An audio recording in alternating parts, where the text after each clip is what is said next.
Shalom dan salam damai sejahtera Bapak Ibu Saudara Jemaat yang dikasihi Tuhan. Mari bersama-sama kita masuk ke dalam renungan pagi kita. Untuk itu mari kita satu di dalam doa, kita berdoa.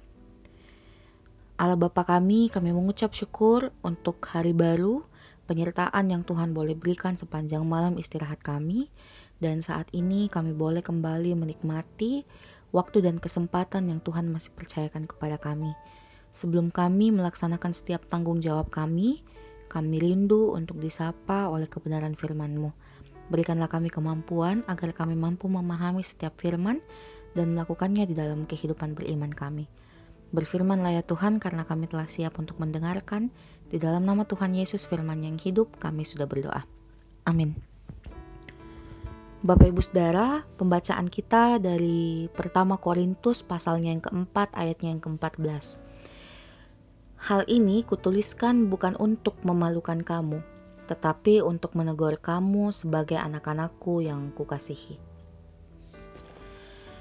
Bapak Ibu Saudara Jemaat yang dikasihi dan diberkati Tuhan, apakah kita pernah menegur dan ditegur?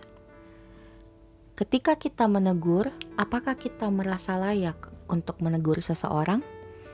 Dan ketika kita ditegur, apa yang kita rasakan pada saat kita ditegur oleh seseorang? Dalam pembacaan kita saat ini, teguran dan nasihat Paulus kepada jemaat di Korintus adalah teguran seperti seorang bapa di dalam Yesus Kristus dan karena Injil kepada anak-anaknya. Teguran dan nasihat Paulus ini disampaikan karena kita ketahui bersama bahwa jemaat di Korintus ini adalah jemaat yang terpecah belah atau memiliki banyak karunia, sehingga mereka itu banyak mengalami perselisihan. Kenapa bisa terjadi perselisihan? Ya karena masing-masing orang menyombongkan diri. Dan juga ada kelompok-kelompok di dalam hal ini yang berpihak satu pada Paulus dan juga pada Apolos. Itu kita bisa lihat di ayatnya yang ke-6. Bapak Ibu Saudara, tidak ada dalam benak pemikiran seorang rasul untuk mempermainkan mereka. Secara khusus kepada jemaat di Korintus.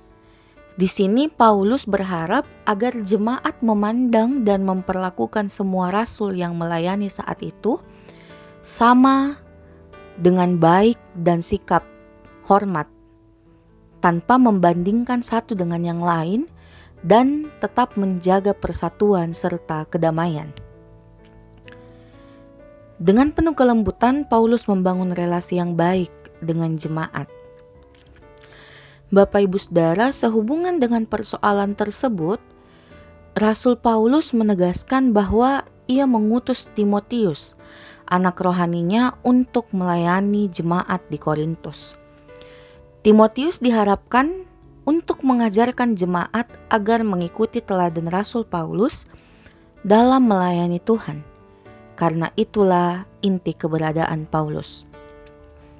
Sekalipun di antara umat masih ada yang sombong dan menganggap Paulus tidak akan datang kembali ke Korintus, namun teladan Paulus justru mendorong semangat rasul lainnya untuk tetap setia melayani jemaat di kota pelabuhan itu.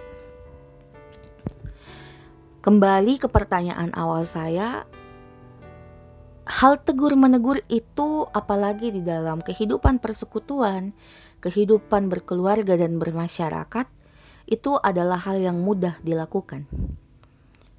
Dari nas ini kita belajar bagaimana memahami cara dan sikap yang tepat dan menggunakan kasih di dalam menegur sesama yang berada di dalam kesalahan. Seharusnya teguran itu disampaikan dengan niat untuk menolong orang agar supaya mereka tidak kembali mengulangi kesalahan yang sama.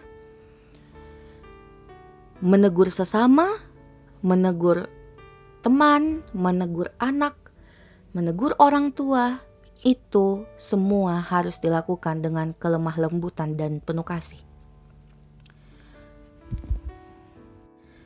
Karena ketika kita menggunakan kelemah lembutan dan kasih dalam menegur, kita tetap dapat membangun iman sesama kita. Khususnya di dalam persekutuan, kita mampu untuk membangun iman jemaat dan juga tetap menjaga keutuhan persekutuan. Bapak Ibu Saudara, teruslah menjadi teladan di dalam pelayanan, serta tetaplah setia melayani Tuhan dengan kerendahan hati. Apapun yang Bapak Ibu Saudara miliki saat ini, ingatlah bahwa semua itu berasal daripada Tuhan. Dan setiap harta, setiap kemampuan, setiap talenta yang kita miliki, hendaklah juga kita pergunakan untuk kemuliaan nama Allah. Mari kita berdoa untuk menutup renungan kita saat ini. Kami mengucap syukur Tuhan untuk firman yang boleh kami dengarkan saat ini. Kiranya Tuhan menguasai kami agar di dalam kehidupan beriman kami boleh menerima teguran dan kami boleh menegur dengan penuh kelemah lembutan dan penuh kasih. Kami menyerahkan kehidupan kami sepanjang hari ini di dalam tugas tanggung jawab pekerjaan kami sepenuhnya ke dalam tangan pengasihan-Mu. Ampun untuk setiap salah dan dosa kami. Di dalam nama Tuhan Yesus kami sudah berdoa. Amin.